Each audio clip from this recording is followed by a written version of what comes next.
Hello, lovely friend. I am Dr. Mary Barson. And I'm Dr. Lucy Burns. And this is the Real Health and Weight Loss Podcast. Hello, lovelies. We are super excited to be bringing you this series in menopause, where we're interviewing guests on their expert subject regarding perimenopause, menopause, and beyond. As always, any information in this podcast is just considered general advice, and we would urge you to seek medical attention if you have any concerns about your health. If you're interested in exploring the symptoms of menopause or perimenopause, we have a checklist which you can download at our website, rlmedicine.com/checklist, or as always, you can click the link in the show notes. Thanks, lovelies. Enjoy this series. Good morning, lovely listeners. How are you this morning? Dr. Lucy here, and I have a fantastic expert with me today. I know we get zillions of questions about all things weight loss, but in particular weight loss medications. So I thought, well, who better than to come on to the podcast and help us go through some of these than our very good friend, Dr. Angela Kwong, who is a GP, a bit like Dr. Mary and I, but also has a very significant interest in all things weight loss. And welcome to the podcast. Thank you so much, Dr. Lucy, for having me on the podcast. It's a pleasure. And, we love talking to other doctors and finding out how they're running their practices. And I think that, there's such a big demand for this that it's, and again, we can talk a bit more about this going through, but there's also some, what I might call shysters setting up shop. So let's dive into it. I thought we'd start by, you and I both help people with weight management, but it's interesting because the phrase weight loss is a little kind of on the nose. And I wonder how you navigate that working in this space. It isn't easy, is it? Patients receive a lot of discrimination and a lot of stigma when they are trying to seek help for their weight or when they're trying to fill in a script for their weight loss medication. Sometimes patients will say to me, look, I receive a lot of judgment trying to get help with my weight. And I say, I know exactly what you mean. Yeah, absolutely. And I think it's interesting, isn't it? It's navigating that little space, and it is quite a little space, I reckon, between helping people really manage their health-related issues around weight versus diet culture and, my big hobby horse that I like to jump on is, gym bros telling particularly menopausal women how to lose weight, and which is all just about cut your calories and do more, the whole calories in, calories out, and who have very little understanding about the physiology of it. So on one hand, we've got that, industry, the diet industry, you've got to be thin, all of that, versus, the very real health, both physical and psychological health issues that come when your body is storing excess fat. Definitely. And weight loss is really just the top of the pyramid, isn't it? Weight loss is just when someone is coming to you for that conversation because they're looking to improve their weight. But underneath it all, they might have so many motivations because they are trying to improve their cholesterol. They're trying to improve their blood pressure. They're trying to prevent chronic disease. They're trying to improve their physicality. People have so many reasons why they want to improve their weight rather than what people might think, which can be very superficial type values that their friends might think, oh, I just want to be skinny to be able to fit into this dress, or I just want to be ready for this event. People often have a much bigger vision for themselves and they just want to be a better version for themselves, and we should be trying to support them with that. Yeah, absolutely. And I think, there's lots of people who will say, oh, we should stop promoting weight loss or stop, asking people to lose weight, which I find really hard because I know that there are plenty of people whose lives are vastly compromised by their physical size. And that is not as a judgment. It's just as a fact of life. I'm sure you, like me, we have people who have trouble putting on their shoes and that's just because their tummy gets in the way, or they have trouble getting in the car and, using the steering wheel. And whilst there are accommodations that could easily be made in our society, and you and I do this already with things like chairs without arms and bigger seats and all of those sorts of things, there are still just things that happen because our body is storing more fat than it was originally designed to do. Definitely. And even when it comes to the conversation of size, we often think about people who want to lose weight when they're at the larger end of the spectrum. And so a lot of services are, accommodating for those patients. Say, for example, you have someone who's 160 kilos who's looking to lose 10%. But then there is also a lot of judgment towards people who are at the lower end of the spectrum who are trying to improve their health. Often I'll get women who are starting at 60 kilos and they're still trying to lose 10%. And they'll say, no one will help me because I'm only 60 kilos, but I am 10% heavier than I was before. And right now I'm pre-diabetic and I have a mum who has diabetes and I have a dad who has diabetes. And I would dearly love to lose this extra 10% that I know is contributing, but no one will help me because I'm only 60 kilos and not 160 kilos. So do the numbers really matter, or is it looking at someone's metabolic health and looking at their medical factors and looking at their overall risk as a person? Yeah, absolutely. Absolutely. And one of our favorite sayings is that really weight gain, it's a symptom of something else going on underneath. And if we need to manage the root cause. So in your experience, Dr. Angela, what do you see mainly as the root causes in the people that you help? There are a lot of root causes actually, and I created a free weight loss guide which I can give to your listeners, which is called What to Do When Nothing Else Has Worked. This is something that I like to use with my patients when we start the conversation when it comes to weight, because for a lot of patients, they come to me and they say, look, I've tried eating less. I've tried moving more. I've tried calories in versus calories out. Why am I still stuck on my weight loss journey? And I say, look, when it comes to your weight, it's actually quite multifactorial. There are a lot of factors that can contribute to your weight. Say, for example, your genetics. Say, for example, could it be the medications that you're taking that are medications that cause weight gain? Could it be the medical conditions that you have? Some people have undiagnosed thyroid disease. Some people have untreated obstructive sleep apnea. Sometimes there's psychological factors at bay. So there are a lot of medical, genetic, and other factors. Being a female doctor, I do attract a lot of women into my weight loss program, and really common conditions that I see that contribute to weight are, insulin resistance. So I see a lot of women who have polycystic ovarian syndrome who are struggling with their weight, or I see women who have insulin resistance related to past gestational diabetes. Or another group that I see are women who have never really struggled with their weight up until the time where they go through perimenopause, and then suddenly they have a lot of central weight gain. So there are a lot of factors that can contribute to a person's weight, which is not always necessarily just up to the individual and them eating less and moving more.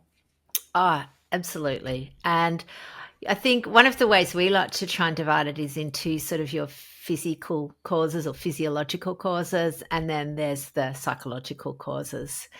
And I think one of the trickiest things is looking particularly at people who have had bariatric surgery. And I'm sure you see this too, where people have had bariatric surgery and it's worked maybe initially, and then over time the weight's come back on. So we like to divide it sort of into the two categories there. So, you've got your physical causes, which are, many of all the things you mentioned, insulin resistance, thyroid, etc. But we also see, and I'm sure you do too, people who have had bariatric surgery, but who never really had their psychological relationship with food addressed. And as we all know, you can still eat a lot of things, even if you've had the majority of your stomach removed. You can still melt chocolate. You can still, and even with sleeves, the sleeve over time can stretch. Like there's still a whole heap of stuff that I think for a lot of people then really need to have that psychological relationship delved into as well. Definitely. When it comes to people who have had bariatric surgery and who have experienced regain, who reach out to me, about 20% of the patients who enter the program are patients who are ex-bariatric surgery patients. And some of the common factors that I can see that may have been identified pre-op are that they did have some medical conditions. So some of them were already insulin resistant before they had their surgery. Some of them, like you said, did have psychological factors where it would have been good to have a look at their relationship with food or some past traumas that they'd had earlier in their life, which had affected their relationship with food and their food choices. So being able to identify these factors so that you can make a long-term plan and so that you can address them head on is going to be important whether you do the surgery or not, because yes, the surgery is going to achieve some volume restriction. And yes, there might be some stretching afterwards and there will be some aftercare. But at the end of the day, you will always need to be able to address those factors. Otherwise, it's very difficult to have sustainable weight loss. Yeah, absolutely. And I think this is actually the crux of the whole thing. Like, you know, you can ask any old Joe Blow in the street and they'll tell you, oh, I did this, Lady Shakes, or I did this plan and I lost 10 kilos. And everybody thinks they know how to lose weight.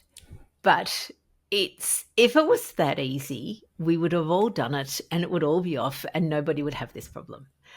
And it's it's such a complex problem. It requires not so much a complex solution, but often a multifactorial solution. And I think so many people are out there just as the one trick pony. And this is not to denigrate any particular profession, but it really needs multiple layers to it. I agree. And often when patients have come to see me, then they say it's actually quite refreshing to know that it was not all my fault, that I had not tried hard enough, and that there are multiple things that we need to consider in my plan for me to move forward. So it is a massive sigh of relief for them that they actually have some clarity and they know, okay, we've just got to address 1, 2, 3, and 4. Whereas if I had done this on my own, I was just going to do just shakes, or I was just going to do intermittent fasting. And yes, they might have been able to have lost a small amount in a significant amount of time, but would that have resulted in sustained weight loss? Maybe not. I totally agree. And I think the thing is, and here's the other interesting thing, you alluded to this at the start of our conversation, which is stigma. There is so much stigma. There's stigma around the size of your body. There's stigma around how fast you lose weight. There's stigma around you're not losing it fast enough. There's judgment around how you're losing it. There's judgment around how you're not losing it, what tools you're using, what you're not using. And everybody has got this opinion on what they think everyone else should be doing. And it's just rubbish. It's hard to, you can't win either way, can you? The poor patients. It reminds me of when I was pregnant. I had, and everyone loves to comment on pregnancy. Oh my God, you're so big. You're so big for those dates. Have you got twins? No twins. And you're not big enough. Yes. Oh, you're hardly showing. Are you sure you're pregnant? And it's like, you just can't win sometimes. So I just think at the end of the day, people need to be given all the options. All the options should be laid on the table. They need to be educated and empowered with the correct information, and then as you're describing, a management plan that is multi-layered, with lots of options, lots of sort of plan A, plan B, and then we mosey along and tailor it as we need to. I agree. Yeah. So speaking of one-trick ponies, which I know you're not, but there are plenty of platforms at the moment offering Ozempic and various other medications or similar medications. What are your thoughts on the GLP-1s as they're known? Yeah, the GLP-1s have been a bit of a game changer when it comes to weight management.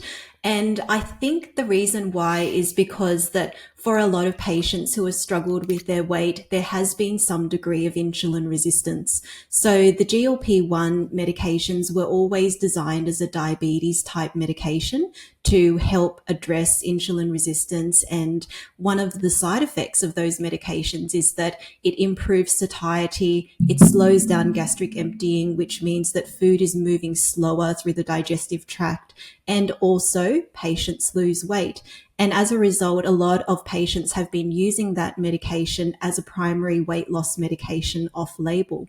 So that's how the GLP-1 medications have been used. And as a result, a lot of pop-up practices have appeared where they seem to be using the medication in a prescription-only manner.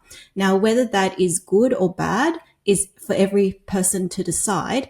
I think that when it comes to using these medications, they should still always be used with a comprehensive weight management plan in place where a conversation is had between the patient and their healthcare practitioner, and it's not solutions focused. So it's not, I would like weight loss. Can I have a script for a GLP-1 medication? It's still that assessment that happens where the patient is seeing the healthcare practitioner and they're looking to see what are the factors contributing to your weight.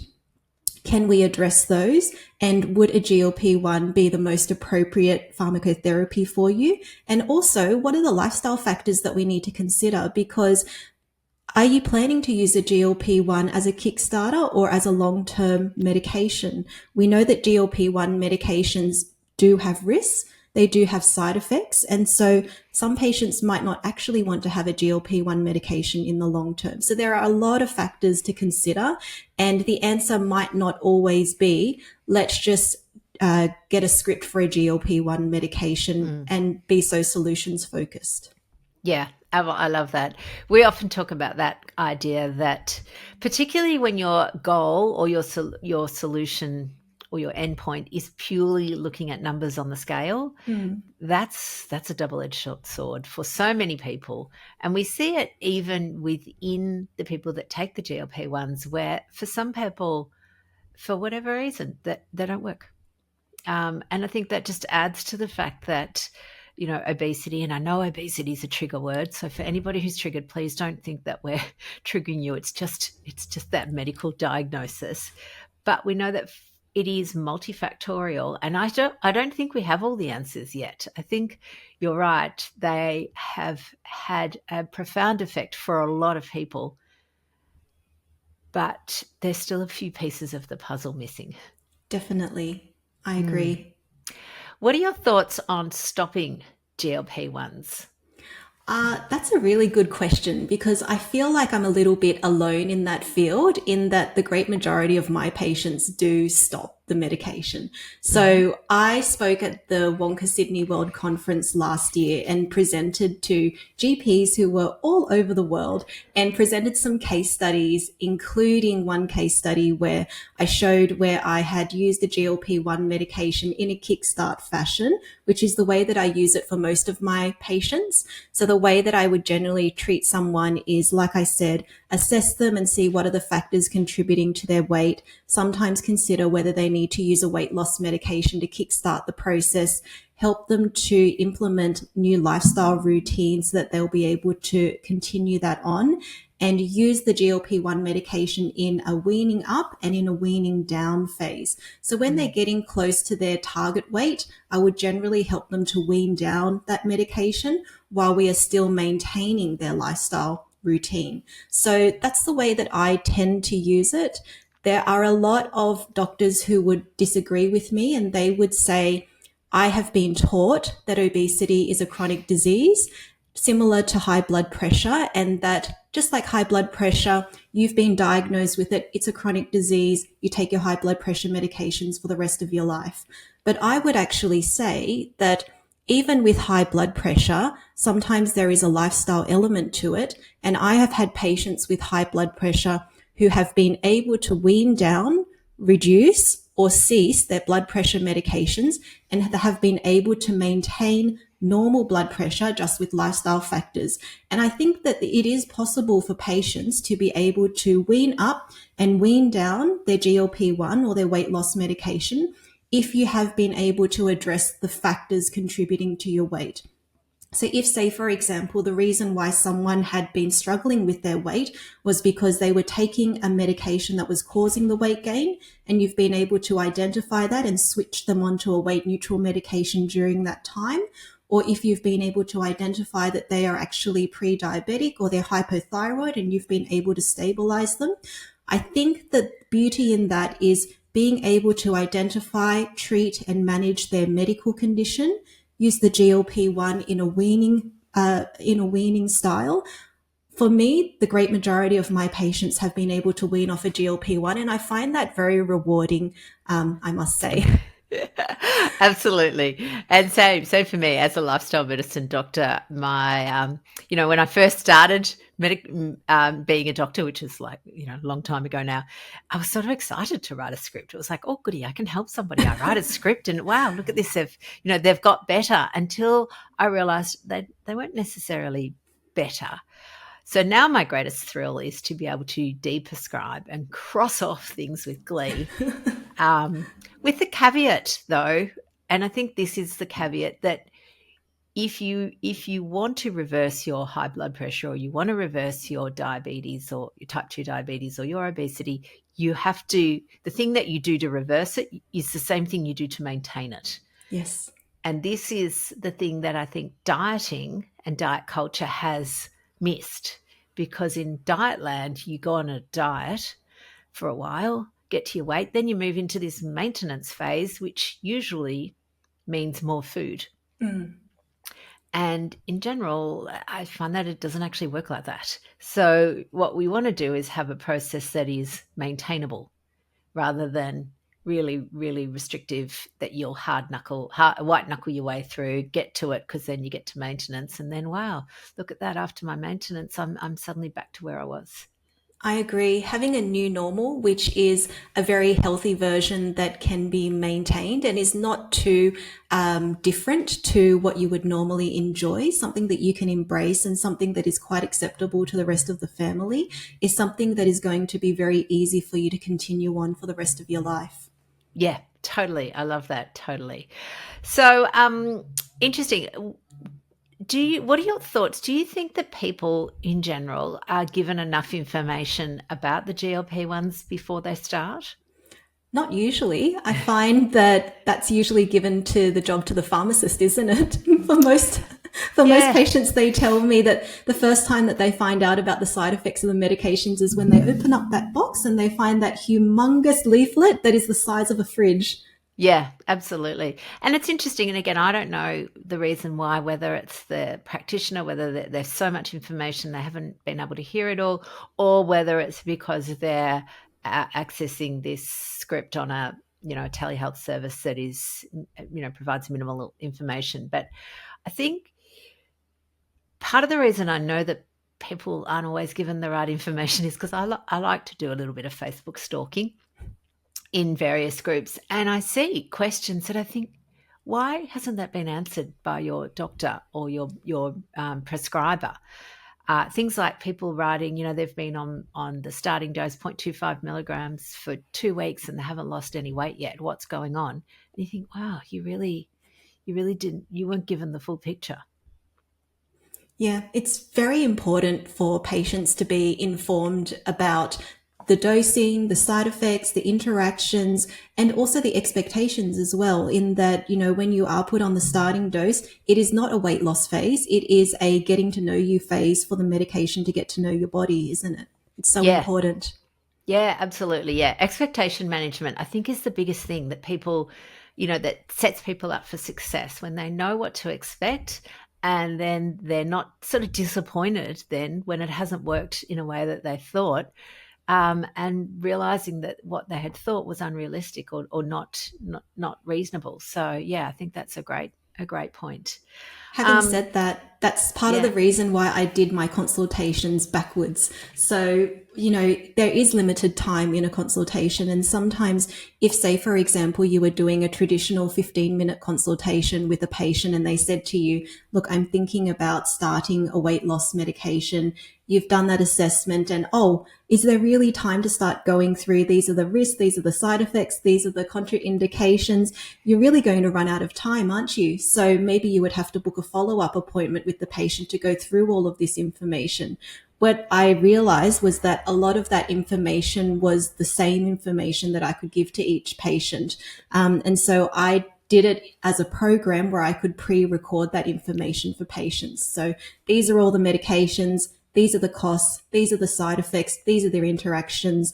And I would like you to watch this video before you come in for this consultation, where we will make a decision about which medication might be your best preference. And I will have a think about which medication might be a good match, and we'll come to that decision together.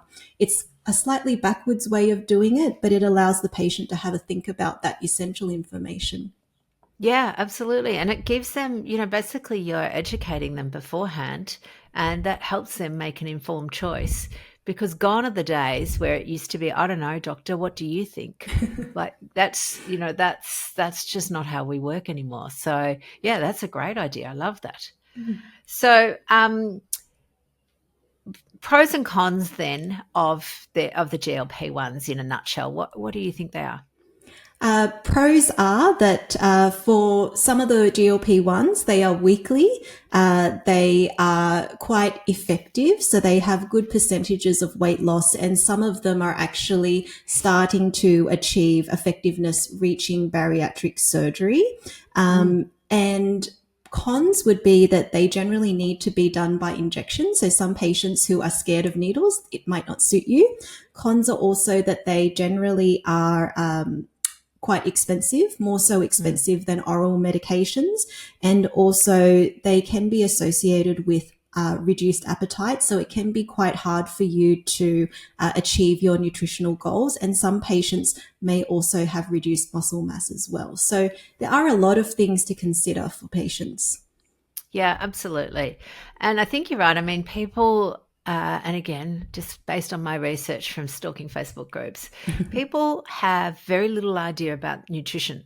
And, because of this decreased satiety, which is the whole point of the medications, like that's one of their most effective strategies, you really have to prioritize getting protein in. Or if you fill up on a non-nutrient dense food, you won't be able to fit your protein in. It used to be the mindset, wasn't it, that people Yeah. think, hooray, I will take an appetite suppressant or I will take a weight loss medication and I will eat nothing and I'll be able to lose weight. Excellent. That is fantastic. But actually, what is happening now is when people are taking weight loss medications, they suddenly realize, oh, I am not hungry. I achieve satiety much earlier, like around 30 to 50%. And then it suddenly clicks and it suddenly dawns on them, how am I going to get in enough protein and how am I going to get in enough nutrition? I'm actually concerned that I'm going to be quite thin. And I'm not actually going to be smaller and slimmer towards the end of my weight loss journey. I'm actually going to be quite thin instead. So I might not actually achieve the goal that I had intended when I get to my goal weight. Yeah, absolutely. And I think that muscle mass loss is something that, happens anyway as we get older. Naturally, that's, and we need to take active steps to counter that. But same with the GLP-1s. If you're taking a GLP-1, you need to be actively countering the muscle mass loss. Definitely. How do you recommend people do that? Well, currently what I'm doing with my patients is that I try to just two things that I do. So the first thing that I do is I don't always do traditional dosing of the GLP-1 medications for my patients. I only titrate to give them as much medication as they need to have an effect that is desired and an effect that is achieving weight loss for them. So if a patient is telling me that they are having effective weight loss and they are already achieving about 30 to 50% satiety, I might only be giving them a very small dose increase and not necessarily putting them up to the full dose, where they might be very nauseous, having vomiting, low energy, and not necessarily be able to function or go into work. So that comes from a prescriber point of view, where I'm really individualizing the dose and not giving people more than they need. I'm looking at the individual and thinking about, how can I give you the right dose so that it's just the right amount, not too much and not too little. On the other side, then we're having a look at, how can we best supplement you so that you have all of the nutritional requirements that you need? Because if you're really only having 30 to 50% of your appetite, it's not going to be 100% of your nutrition. You're only going to be having 30 to 50% of your protein. You're only going to be having 30 to 50% of your calcium, magnesium, your B group vitamins. So sometimes we need to be thinking about, how are we going to supplement that? And what I've noticed is that when my patients are taking GLP-1 medications, because of the effect of the delayed gastric emptying, where the food is moving in slow motion down through the stomach, they do report that it's more uncomfortable for them to have protein in the solid form. So they say, look, I love how you're promoting me to have lots of meat and lots of eggs for me to get lots of protein in, but it does get a bit uncomfortable, and I do get sulfur burps, and I do tend to get a bit of reflux at nighttime because of that. So as a result, then we do encourage our patients to try and have other forms of protein. So we might encourage them to have plant-based protein, for example, in the forms of nuts and seeds on top of their yogurt. Or we might encourage them to have meal replacement shakes, or we might encourage them to add some collagen protein or some protein powder. There's lots of different ways that you can have increased protein and increased nutrition that doesn't necessarily worsen your symptoms. Yep. Excellent. So do you have it's tricky. So protein powders, and again, the protein powders are one of another hobby horse I like to jump up and down upon, because they've been given like this health halo. Oh, I'm going to the gym and then I'm following it with a protein powder. And in fact, I look at in my cupboard the other day, because I've got two adult daughters, and there's this tin of protein powder, and when I look in it, and it's just full of garbage. There's so many fillers and emulsifiers and sugar and a whole heap of crap in it. And I just thought, and really they are like the wolf in sheep's clothing in many ways. They're just ultra processed food dressed up as health food. So I think, one of the things that I say to people is that, not all protein powders are created equally. What are your thoughts on that? Yeah, there are a lot of different types of protein. So there's like plant-based protein, there's meat-based protein. I think when it comes to patients who are taking weight loss medications and they're really only getting about 30 to 50% of their total daily intake, whilst protein is important, if they're really only getting 30 to 50%, they don't just need protein. They also need a balanced source of nutrition, which is why I usually get them to think about having meal replacement shakes that also have the nutrition in there. Now, I was trying to get my patients to have meal replacement shakes or soups to fill in the nutritional gap. But what I found was that quite a lot of those shakes had quite a medium source of protein and a high source of carbohydrates. And what I also found was that a lot of the sources of protein were not that easily digestible. So one of them even had gluten as its source of protein. Gosh. And for a lot of patients who already have gastrointestinal type side effects from the GLP-1 medications, like bloating, reflux, nausea, or constipation, if there were artificial sugars in there, then it tended to exacerbate their symptoms. So one of the things that I've tried to do is just design an Australian-made meal replacement shake that has high protein, low carb, and no artificial sugars. It's not really that secret of a formula. It just has three main features, and it's just so that patients have an option where if they can't necessarily hit their protein or their nutritional goals because they're taking a GLP-1 medication or they're taking medications that reduce their overall appetite, they can take something to try and hit that goal. It's the complete opposite to what we had before, which is the old way of using meal replacement shakes, which is that I'm going to use this shake to skip my dinner because I'm trying to diet. That used to be the mindset of meal replacement shakes. I think the new way of thinking about meal replacement shakes is now that we're taking these weight loss medications and people are not able to hit their goals, what is a good resource that we can use to be able to nourish the body so that we are still able to hit our nutritional goals during our weight loss journey? Yeah. So really they're nutrient supplement shakes rather Yes. than meal replacement. Yeah. Yes. Amazing. Amazing. Now, lovely, I also know that you have a new role, that you've been appointed to the New South Wales State lead for the RACGP Specific Interest Group for Obesity Management, which is quite a mouthful.